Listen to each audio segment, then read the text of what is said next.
NASA's Crew-10 astronauts, who replaced Sunita Williams at ISS, begin return journey to Earth. 4 astronauts from NASA's Crew-10 mission have undocked from the International Space Station in a SpaceX Dragon capsule.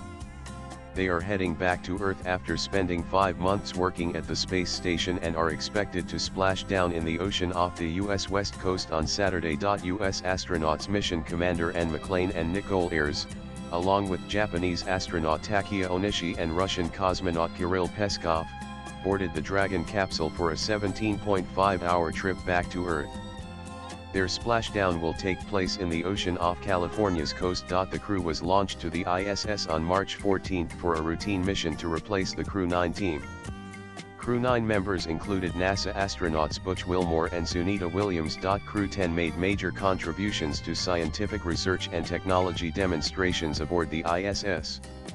They conducted hundreds of experiments in biology, materials science, and human physiology, crucial studies that will aid future long-duration missions. Their research included studying how microgravity affects plant growth and protein production in microalgae, crucial knowledge for supporting life during long space missions. Swipe left for next video. With Crew-10's departure from the ISS, the newly arrived Crew-11 astronauts are already aboard the station, ensuring a smooth handover and keeping important research and operations on track.